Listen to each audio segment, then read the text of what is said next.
Hello, everybody, and welcome. Happy Thursday. I can't believe it's almost April. That's wild. I'm so happy you could join us. I am Kara Plichinich, and welcome to a Creative Pro live stream. Hello, Today, everybody, I am and hearing my welcome. own Happy self here. Thursday. I can't believe it's Hold almost on one hot April. second. There we go. um, Today, we are going to be talking about artboards, and we're going to learn how to make this cool thing in Photoshop. So, what is an artboard? How do you use them? All that good stuff. That's what we're going to be talking about. Where is everybody tuning in from? Let me know in the comments. And this is going to be fun. And I'm also curious how many of people here use artboards regularly or not. So we're actually going to set up our document in Photoshop to look just like what we see on screen. We're going to actually have like kind of two documents in one, sort of. So we'll talk about how that works and all that good stuff. Let's check in with the chat. I see that we have people here from all over. We've got Steven. Hi, Steven, in Prescott, Arizona. Hey, did you know Creative Pro is actually going to be in Phoenix this summer? That is something we are very much looking forward to. So maybe you can join us, Steven. And I guess before I forget, let me mention, Brad, if you're here, you're going to be so proud of me because look at this. I want to make sure everybody knows we have Creative Pro Week happening this summer, June 2nd through the 6th in Phoenix. And you can save $100 off the registration with the code livestream. Let me put that back up one more time.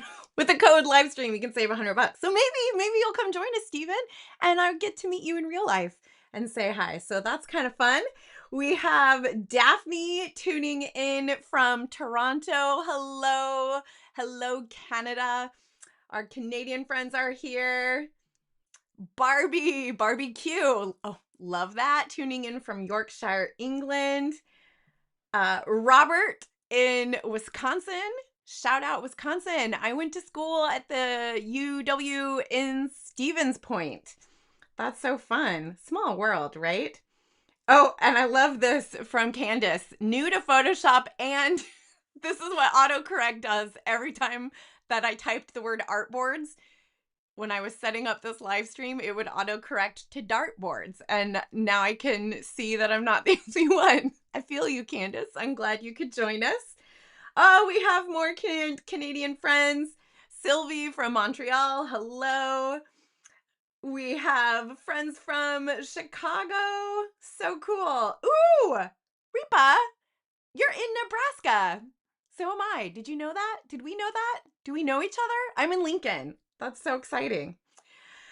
Oh, small world. I just love this. So, what are we going to be talking about? We're going to be talking about artboards in Photoshop. What are they? Why would you use them? And of course, how do you use them? Because I think in Photoshop, they are not intuitive and they kind of make me a little bit bonkers, which is why I'm excited to dive into it today because I am pretty sure I can't be the only one. So, yeah, what are they? They are basically Photoshop's answer to a second page, right? Now, I will be the first person to say that you wouldn't normally use Photoshop to design multi-paged documents like a wedding album. I know people can do it in Photoshop, but it is really a pain. It's not intended to be used that way. That doesn't mean you can't, but it's not the best tool for like making a book or an album or a magazine or anything like that. But we can and we should be able to use Photoshop to design simple two-page things. Like in this example, we're going to be making that double-sided like a thank you card. So if we look at that one more time, This is like if you imagine maybe you are a photographer and you photographed a wedding. And then one of the things you can also offer to your clients is like custom thank you cards. So that is something that I have done in the past, way back when. And, being a simple two-sided document, maybe in this case, we're going to make like a simple 4x5 note card, and we're going to have a photo from the wedding with some text on the front. And then on the flip side, we're going to have a little message from the couple. And I'm going to show you how you would do that in Photoshop. And without artboards, you would normally do this in two separate documents. You would have the front, and you would create your PSD and label it, Smith Wedding front, and then you would make another PSD and you would call it Smith Wedding back or whatever. And that is totally fine, and you can still operate that way. But, and this is where the artboards are cool, is they allow us, this is why we use them, they allow us to just have one document. So you don't have to worry about managing two documents or however many pages you're building. You can just do it in a single document. So that is why we use them. It's just simple and clean, and then you have one document. And it's also nice, when you're designing, to be able to see the front and the back side by side so that you're not designing each one in a vacuum. So I really appreciate that as a designer. So that is what they are. They're just like another page. So they exist in the other Adobe apps of the big three. So in InDesign, of course, you have many pages, as many as you want. And also in Illustrator, artboards are how Illustrator works. And you can create multiple artboards within a single document. But we can also do that in Photoshop. It's not as intuitive though. It's a little, I think it feels a little bit clunky in Photoshop. So that is what we're going to take a look at. So let's dive in, shall we? So here I have just this picture. So I haven't even made the piece yet. So let's create that totally from scratch. So I'm just going to set up a custom thing. We're going to make it 4 inches by 5 inches, 300 pixels per inch. And that looks all good. We'll click OK. So no artboards yet, just our document, which technically kind of is a de facto artboard, but Photoshop doesn't call it that yet. So we don't have anything about this that Photoshop considers an artboard.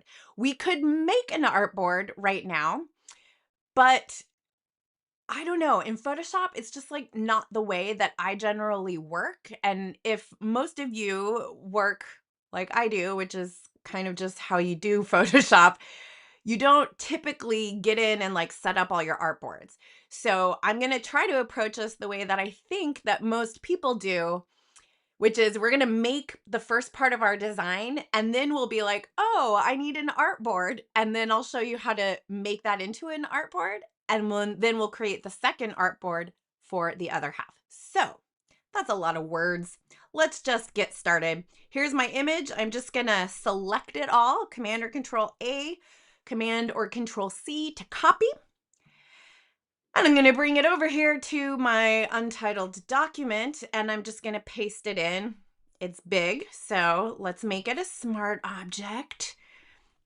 A smart object keeps all the pixels in it so that even when we scale it down, instead of throwing away the pixels as would normally happen the minute we commit that transformation, being a smart object means all those pixels get put in a little suitcase, which we can see kind of right here in the corner of the icon. So now we're going to scale this down. And because it's a smart object, it will stay full with all of those pixels. Okay, so we'll just like do something like this. That looks good. Now I wanted to add a little border around this. So we'll just do that quick, and then we'll get to our artboards. So I'm just going to grab the rectangle tool. We'll make it a shape with no fill, and I'm going to put a white stroke on it that's going to be pretty big. Well, let's just draw it first.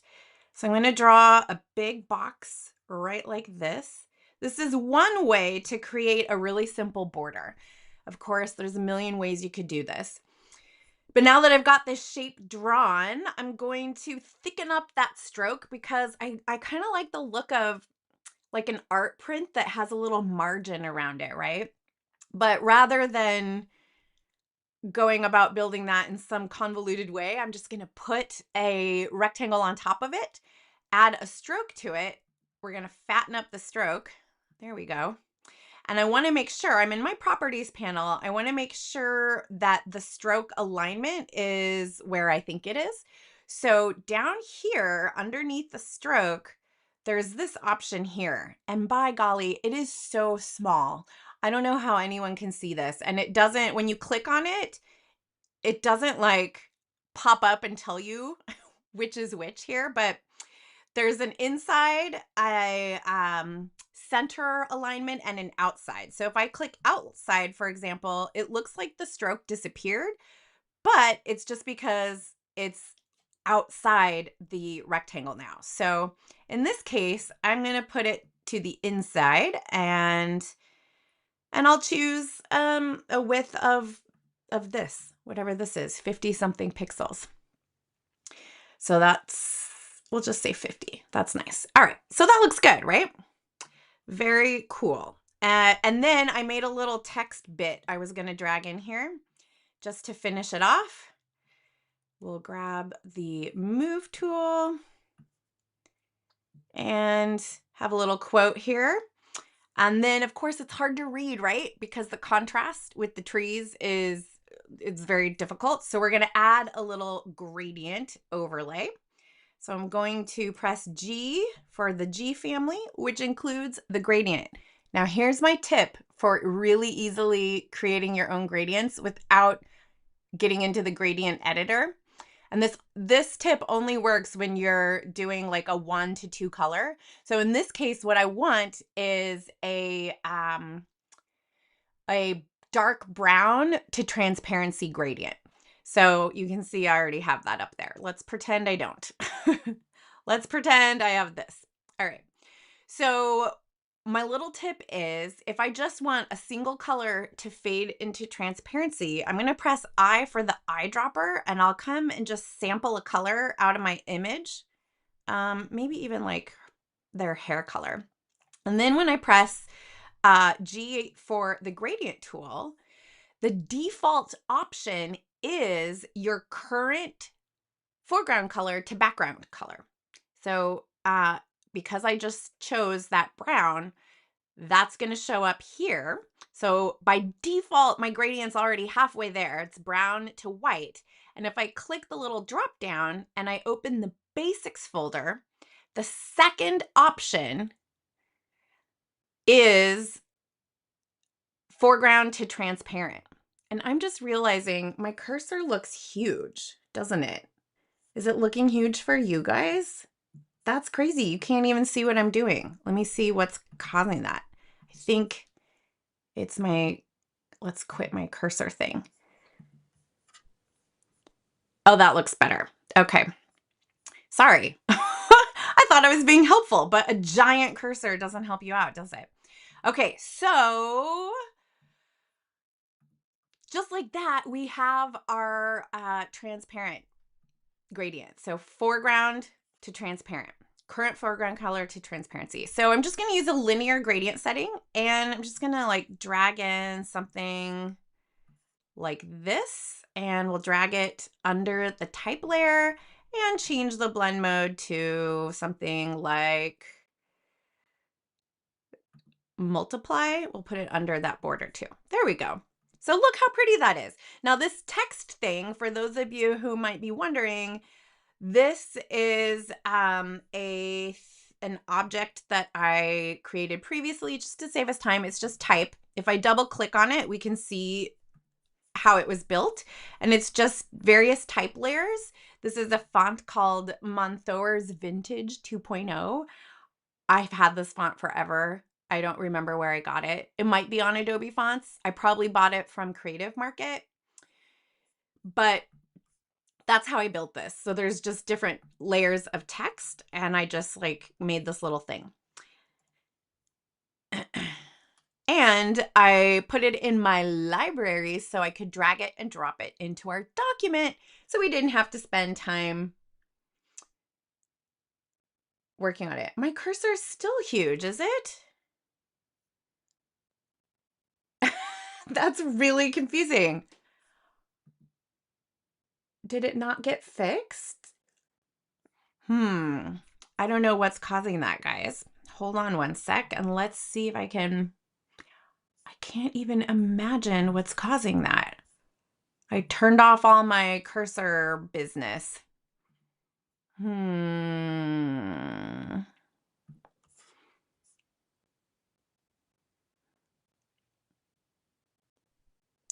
Wow. I don't know what's causing that. It doesn't show up on my on anything coming out that way, but I see it in the YouTube stream, but not on my outgoing stream. Weird. Go to Windows mouse settings. Preferences.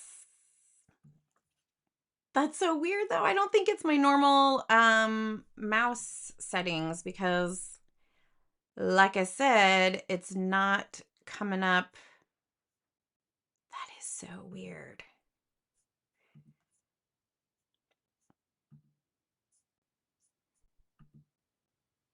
Yeah, I don't know, guys. Sorry. I'm not seeing it like on my oh, wait, now it's back. I did get rid of the cursor, the circle around my cursor because I thought that is what was causing the problem. But now I can see it's back again. Weird. Huh. Well, my friends, I don't have like a magic cure-all for that because I don't know where it's coming through. Let me check one thing.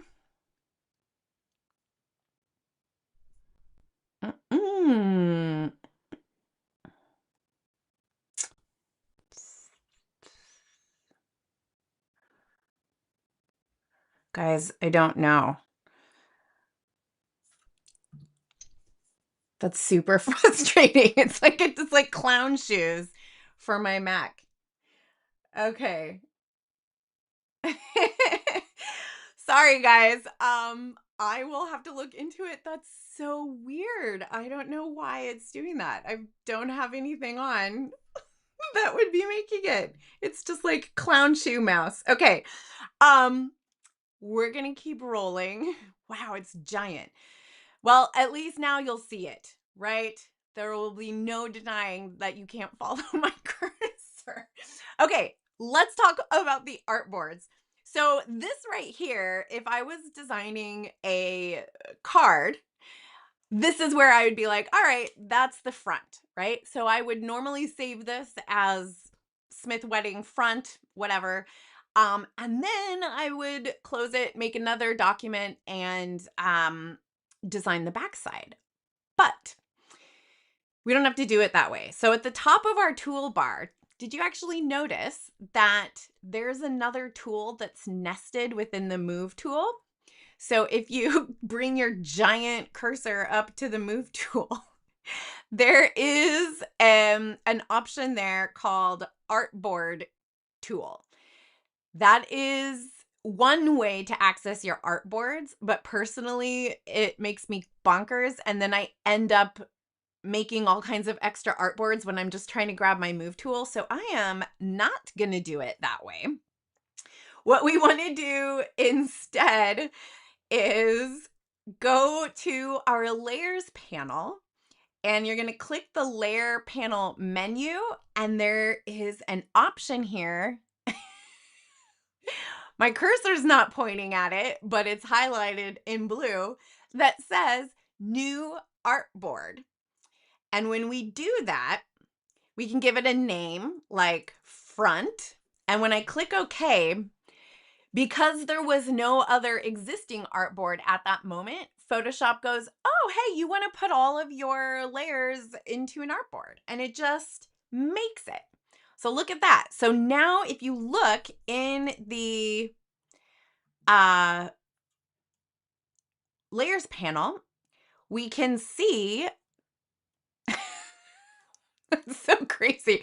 We can see all of our layers are now indented in this artboard. So it has a name, it's called Front, and it's basically operating kind of like a folder, right? So we can collapse it. And just like you would a folder, if we had grouped all of these layers into a folder, only it's not a folder, it's an artboard. So think of it as a page. This is kind of one page. It's all grouped. It's the front of our document. So when I have the artboard called Front selected, then if we look over in our document, we see all of these little pluses. So this is Photoshop's way now of making it super easy for us to create a second artboard. So we could come back to our layer menu and choose again to make a new artboard.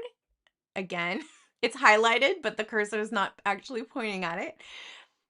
But another way to work, as long as this is active, is to just click these pluses here. So you'll notice if I click on a layer, then I lose the little pluses that were around. So in order to see those pluses and click to make a second artboard, you have to actually select the artboard in the layers panel. So in this case, it's called Front. Now I see these little pluses, and that means if I want a second artboard to appear to the right, I can just click the little plus, and now I have a second artboard. So that means that in my visual space here, we have the first artboard on the left, the second artboard on the right, and over here, we now see we have our front artboard, and we have a second artboard called Artboard 1 that is currently empty. We can rename it just like we would rename a layer by double clicking on it, and I'm going to call it Back. And now we can just design the back. So I'm going to take the rectangle from here, and I'm going to hold down the Alt or Option key, and I'm just going to drag it to the back artboard. So again, think of the artboards in your layers panel kind of like a folder, but know that they're actually like separate pages. So I'm going to change the properties of this rectangle here that we have. I'm going to change the color to the brown that we used earlier. And I'm going to make the stroke much thinner. So like really thin, maybe like 3 pixels, maybe 2. And I'm going to scale this in. So I just want like a little outline for this side. And if I click away, now we can see that I just have a little line here. Let's say we want to add a message to this. So I'm going to click and I'm going to type out, thanks. Oh, let's make it so we can see our type. We'll make it that same brown color. And I'm going to change the font to something called Manhattan Cocktail. Thanks for, what did I write? I wrote something clever here. Thank you for singing along and being part of our song. That's what it went. Thanks for singing along and being part of our song. Okay, so here's a little text message, and this is going to be from Jen and Damien. So something like this. If we want to have a little heart, here's a fun thing for you. For those of you who are font nerds, check this out. I'm going to go to this font that I bought called Liebe Heidi. So this is a SVG font. It's meant to look like a ballpoint pen font. And it has some neat properties in it, such that if I type a caret and, let's see, a caret and a 3, it turns into a heart. It turns into a heart just like this. Now, because this is an SVG font, it has color built in. So it's blue, like a blue ballpoint pen. So no matter what I do to try to change this type color, you can see right here that it's Photoshop's trying to color it brown, but it's not working because it's an SVG font. So if I want to change the color of an SVG font, I can do that with a color overlay. So I'm going to go into my layer effects and I'm going to add a color overlay. And the color that I'm going to choose is the same color as the rest of the text. And now I have a little heart and I'll just rotate it like this. The color doesn't look right, does it? Should be darker. There we go. All right. So there is that. Let's scale this up a little bit. And then I'll pop over and take your questions. And then we can talk more about the artboards. So one thing too I'm going to point out is I forgot that I was going to create paragraph type. So there's 2 different types of type layers you can create, right? If you just click and start typing, you get a ongoing line of type. If you want a box that you can wrap the text in, you want to click and drag. And I didn't do that. But thankfully, I can go up to the type layer and I can convert it to paragraph text. And now I can do this. And I have to get rid of the return in here. There we go. So now if I reflow this type, it will wrap as you would expect it to. So maybe something like this. I'm putting it at a slight angle just to kind of play up the handwritten nature, even though it's pretty obvious it wasn't really handwritten, but we can pretend. We can pretend. And maybe I'll adjust the leading just a little bit. Okay, let's pop over to the chat. My camera is frozen, you guys. What is going on? Hold on for 1 second. Look at this cool thing I made for you.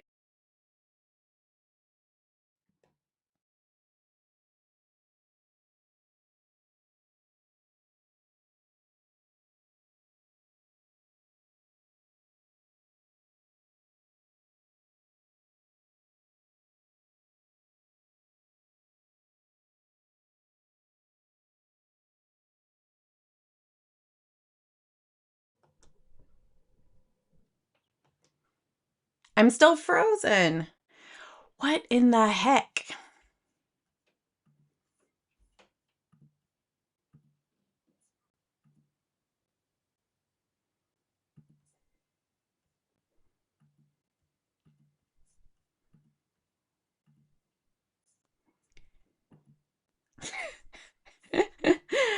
All right. Well, that is not a flattering picture of me to freeze on. So let's go. I'm going to take your questions without my camera on, apparently, because it's frozen, even though I just shut it off and rebooted it. I don't know. I think I updated my streaming software last night and it came with little goblins. Okay, so let's look at your questions. Oh, there's a lot. Good, guys. I love to see this. Yes, my cursor is huge. Thank you for your patience. I love your support. Okay. Aha. Photomaker says, can I add this? Making a new artboard with content in the UI is like creating a group. That's exactly right. I'm glad this is sinking in.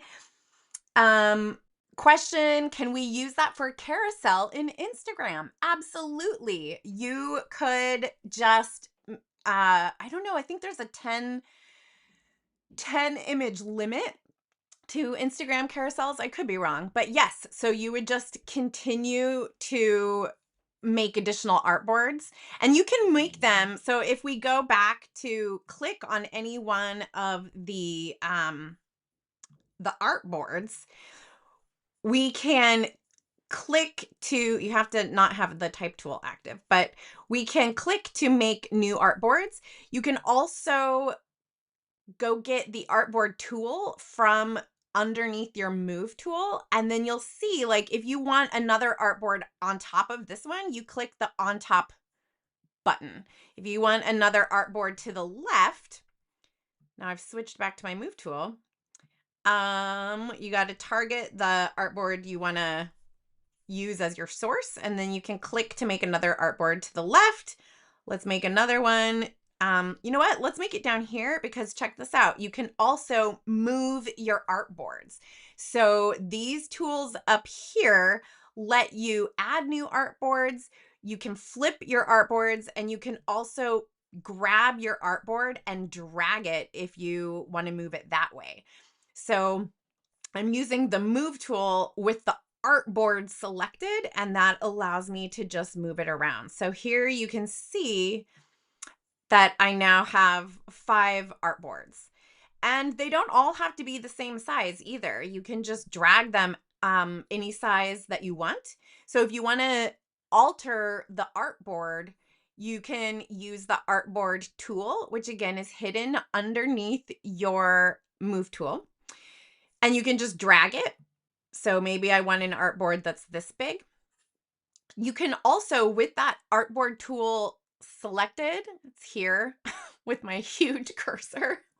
I have so many gremlins after me today. What the heck?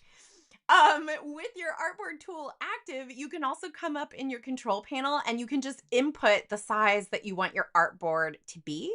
And then if you're like, whoops, I wanted my artboard to be vertical, you can just click this button and it will flip it.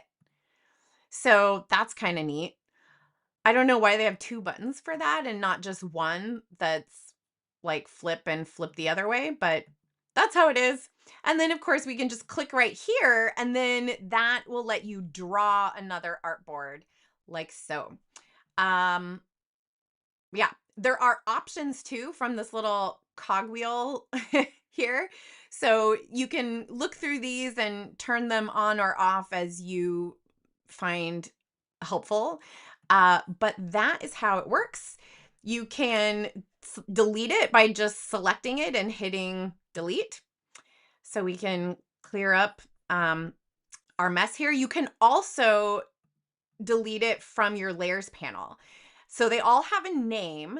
And if we select the ones we want to get rid of in the layers panel, then you can just hit delete and it is gone.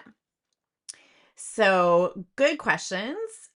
We have another question here about, can we output the 2 artboards as separate pages? Oh, Photomaker, you are a step ahead. Yes, you can. And it's super easy and awesome. And let me show you how we would do that. So when you are ready to output this, let me get back to my move tool, because the artboard tool is one of those things where, is my camera working? Nope, I'm still frozen in very unflattering pose. So maybe I could do anyway. The artboard tool is kind of like one of those things where I don't like, if I accidentally have it, then I end up like, I'm just trying to move something and I end up making artboards all over the place, and it's just messy. So I'm going to switch back to my move tool. But so let's say we're happy with this. We want to save it. Of course, we would save this as a PSD, as we would save any of our like master creations, so that we maintain our artboards, we maintain our layers, everything is there for us to come back to. Then when we're ready to send this to, let's say, the print shop or, your lab or whatever, then we would come over here to File and check this out. We would choose Export. Here, I'll do it. Yeah, Export. And then down here, we have the option to export. I'll move my giant clown shoe cursor. We can export artboards to files or artboards to PDF. So let's choose artboards to files.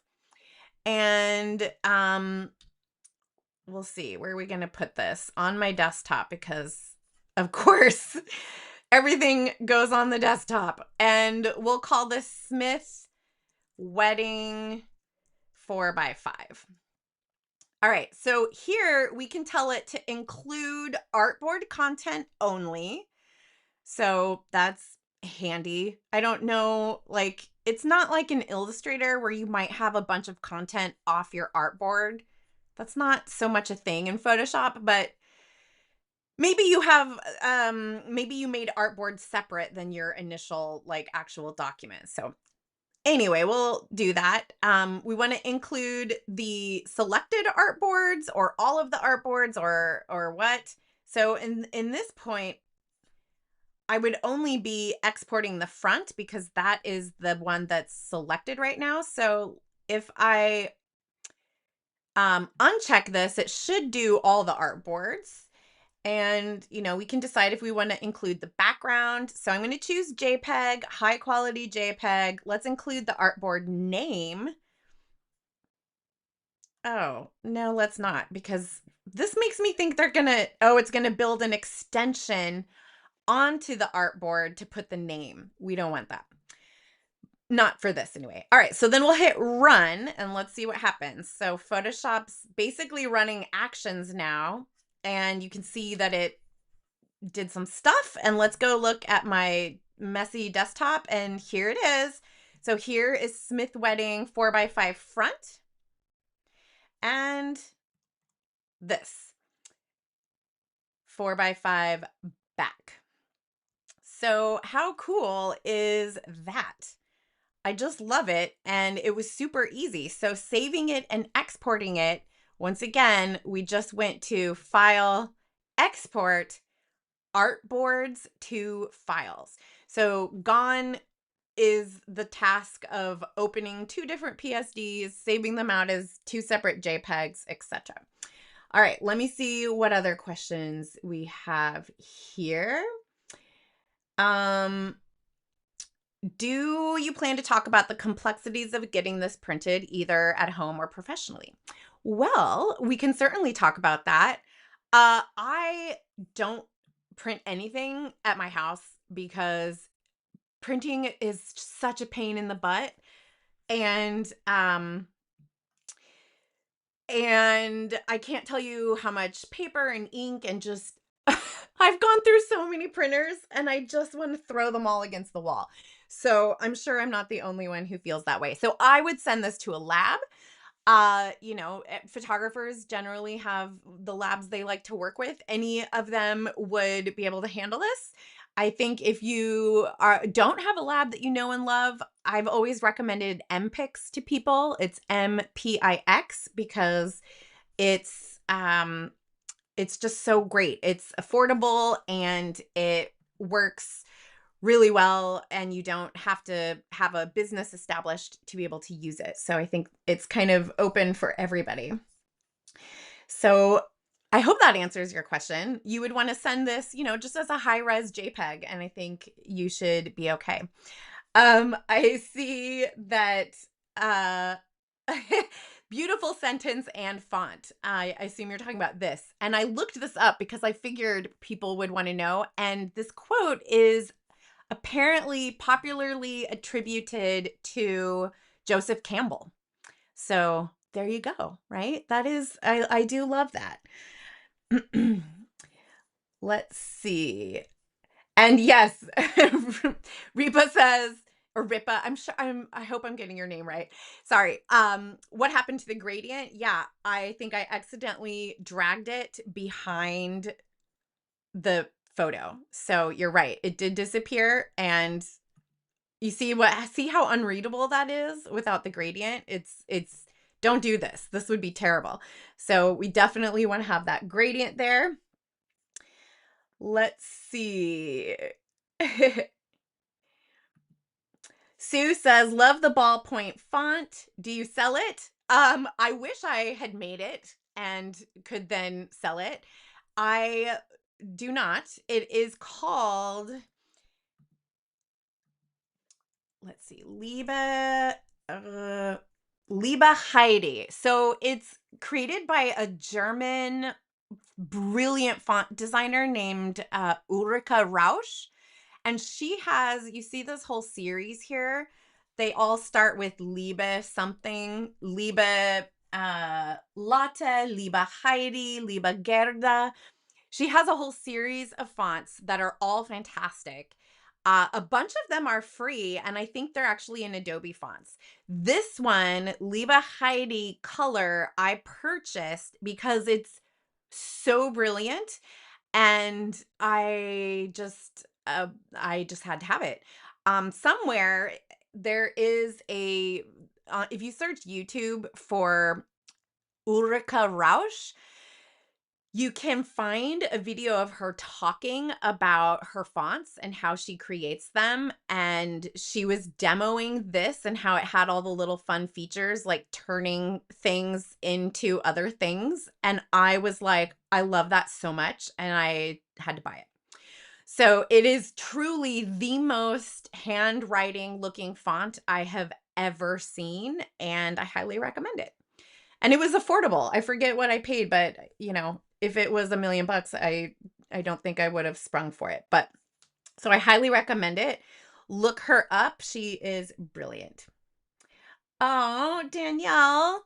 First time here, definitely will not be the last. That means a lot, especially when my camera apparently quit and my cursor is wearing clown shoes. So I am so appreciative. Um, yes, it's like a wedding. Something always goes wrong, but we keep going, don't you? So, yes, Moira says, blame it on Mercury retrograde. Oh, that's it. We can see. Oh, Robert. Hi, Robert. Robert is suggesting that I try one other thing here, system settings, and look in accessibility and see about my pointer. Oh, that's not under display, is it? Text. Oh, pointer. Look, proof. My pointer is set to normal, you guys. So I don't know why it's clown shoe big. I think it's my streaming software. I think something went sideways with the update that silly me, was prepping last night and updated. That was silly. Um, yes, it could be Photoshop, but I think that it's my streaming software. Okay, so Photo Maker says once we have the separate files, then we can combine them or not as desired. Yes. So I guess you're it's not a question. You are making a declarative statement, and I am glad. Yes, you're getting the hang of it. That's how it works. So the nice thing is we just have this one document, and it's really easy to just work with a single thing. It's nice to be able to see the front and back side by side, which is just super helpful design-wise. And then when you export it, instead of saving two separate files as individual JPEGs, you just choose File, Export, Artboards. You can do it to a PDF too. But I mean, if you're working with a photo lab, they're going to want JPEGs. And I see Photo Maker is confirming my recommendation of MPix. I love MPix. They're great. They're based in I want to say Kansas City area. And they ship like Jimmy John's sandwiches like freaky fast. Like it's just so good. Steven is saying that the font is on Creative Market. Steven, I'm guessing maybe are you talking about the Liebe Heidi, the color ballpoint pen? It might be there. Yeah. Please write here the name and font of the creator. You know what? Let's just, oh, dare I open a web browser right now? That's always scary. Maybe not. You know what? I will hang out and put it in the video description. When this wraps, I will edit it and put it in there. And I can put links and everything. So look for that. Let's see. Brian Cooper says, unclick find by shake. Maybe that's my mouse situation problem. I don't know though. What was that? Under display? Find by shake? It's still, yeah, it's still doing it. I don't think that's it, guys. I think it's a streaming software thing because it's not showing up on my screen. Anyway, okay, you guys. Well, we can try and do the camera again. I'm still frozen. Ugh. I could have at least been frozen in a more flattering pose. Give me a break. All right. What other questions do you guys have? Daphne says, I always learn great new ideas. Thank you. Thank you guys. Thank you for putting up with this. Oh, I thought, I was going to be all updated and smooth and everything. I fixed my music and then it just like all went crazy. Even though I was here and set up like an hour beforehand. I kid you not. It just doesn't matter. So thank you for your patience today. And I will update the description below. Give me a few minutes after this wraps. And those of you who are looking for that link to that ballpoint pen font, I will put it in there. And if I can find the link to her videos where she talks about how she made it, and like, it's just fascinating. If you love fonts, it's so cool to realize that they're not just letters. A font itself, especially when we're talking about open type fonts, they're actually like little software pieces, and you can program things into the fonts that make them it's amazing. And once you watch her presentation, you will be like, oh my gosh, take my money. That's so complicated. And it's just makes you really value what goes into a well-made font. So I will put that in there. I just want to remind everybody that we are coming to Phoenix for Creative Pro Week in June. You can save $100 with the live stream code. And the early bird pricing is happening right now, but it does end April 7th. So if that is something that is interesting to you, check it out and get in on that before the early bird pricing ends. And I will be there. I will not be frozen like this. I will be real live and in person. And looking forward to hopefully meeting as many of you as possible. And yeah, it's always a raging good time. It's like a summer camp for creatives, and it's so fun with amazing people, and it's very personal. There's no egos. It's a good time. So once again, you can check out the agenda at creativeproweek.com and use the code livestream to save $100. Early bird pricing ends April 7th. All right, you guys, I'm going to get out of here before the gremlins totally take over. But thank you so much for joining me and for being patient and supportive. And I hope you learned something new about artboards that you can use going forward. I will see you next time. Take care.